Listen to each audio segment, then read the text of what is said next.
João viesse preparar o caminho do Senhor. O Senhor colocou em prática o seu plano, porque antes o seu povo era a favor de Deus, depois se rebelava contra Deus. Então, pela misericórdia de Deus, Deus, por amar o seu povo, ele sempre voltava os seus olhos para ele, mesmo quando o seu povo não queria olhar para Deus. E Deus foi colocando, instituiu suas leis, e eles quebravam a lei. Deus colocou os 10 mandamentos para seguir, para estar diante de Deus. Deus colocou: segue meus mandamentos que eu estarei com você.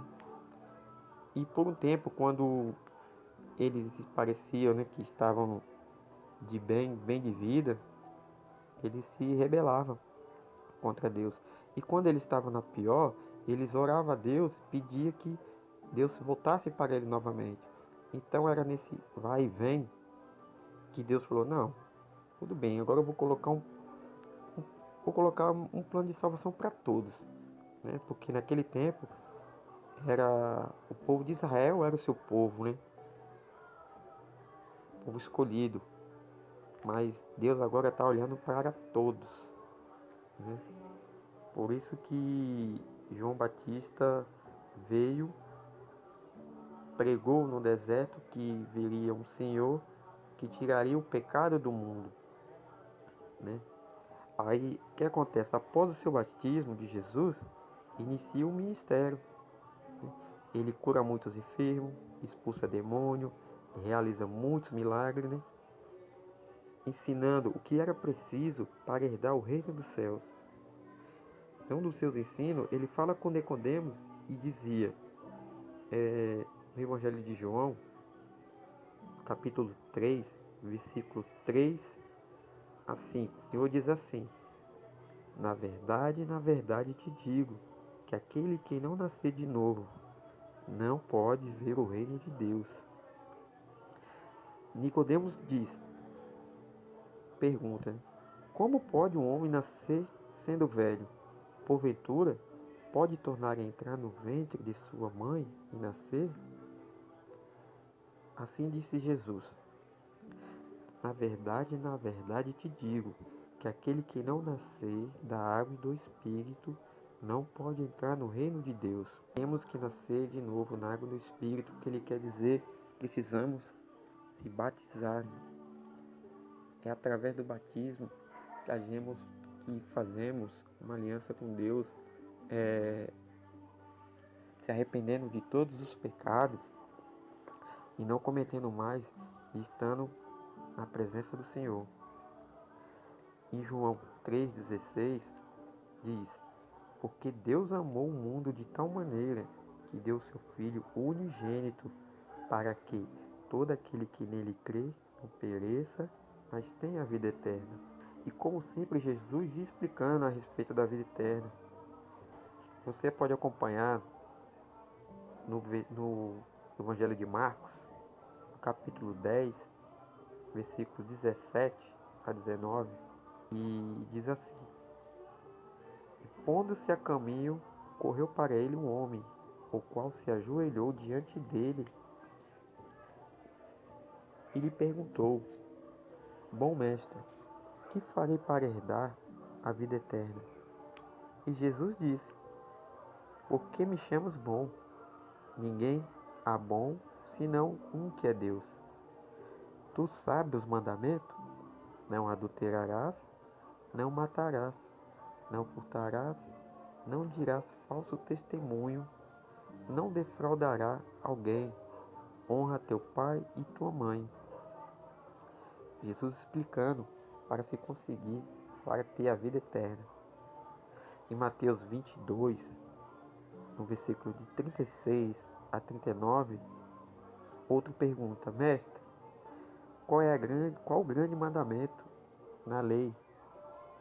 E o Senhor Jesus diz: amarás o Senhor teu Deus de todo o teu coração, e de toda a tua alma, e de todo o teu pensamento. Este é o primeiro e grande mandamento. E o segundo, semelhante a este, é: amarás o teu próximo como a ti mesmo. Mais adiante, né, no, no próprio Evangelho de Mateus, no capítulo 11, de 27 a 30, diz: todas as coisas me foram entregues por meu Pai, e ninguém conhece o Filho senão o Pai, e ninguém conhece o Pai senão o Filho, e aquele a quem o Filho quiser revelar. Vinde a mim todos os que estáis cansados e oprimidos, e eu vos aliviarei.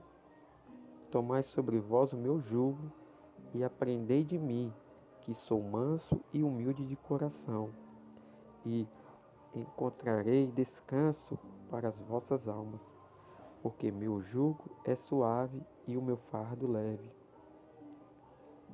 Por isso, temos que nos voltar a Senhor Jesus. Senhor Jesus diz: venha a mim os que estáis cansados. Irmão, quantos nesse mundo, nesse momento, não estáis cansados?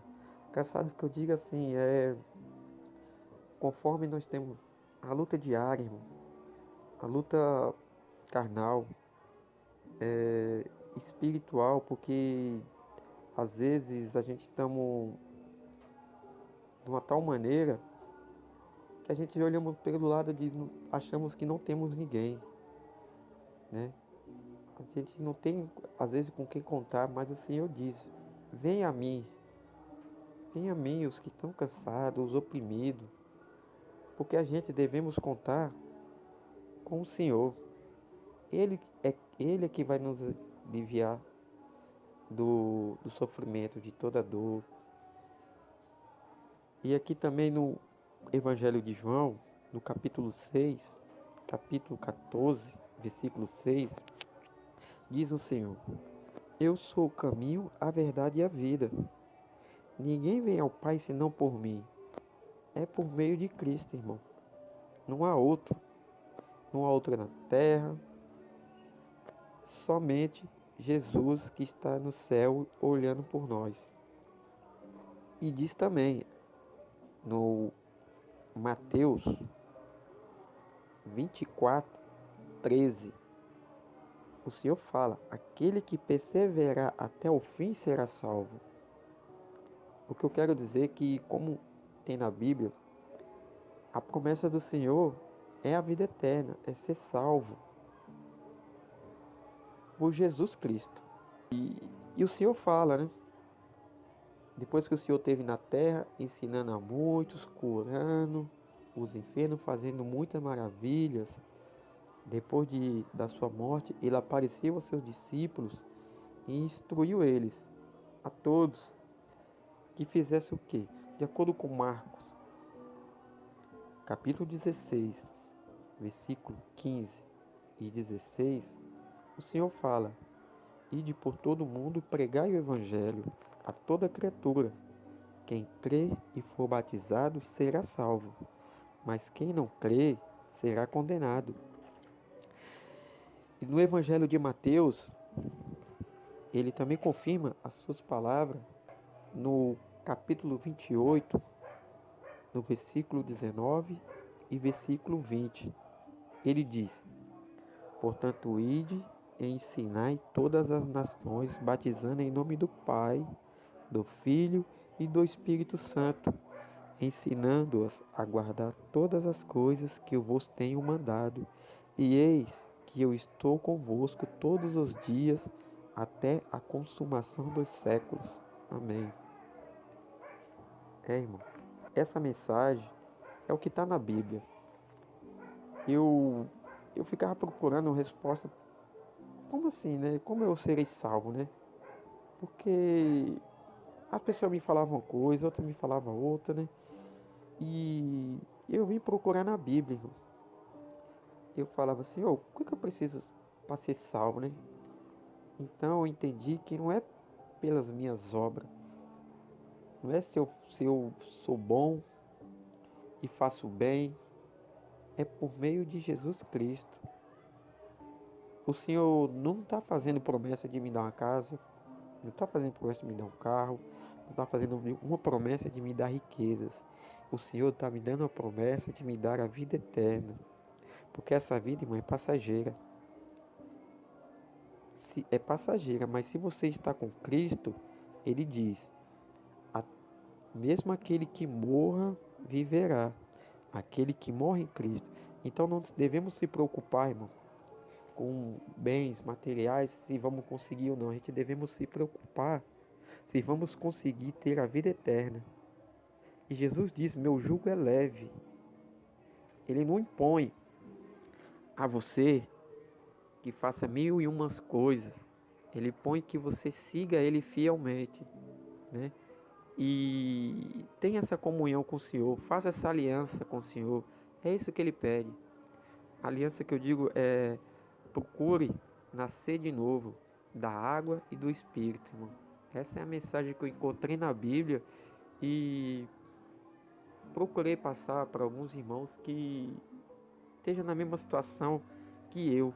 Em João 5:39 diz: "Examinai as Escrituras, porque julgais ter nela a vida eterna, e são elas mesmas que testificam de mim." Irmão, que vocês podem acompanhar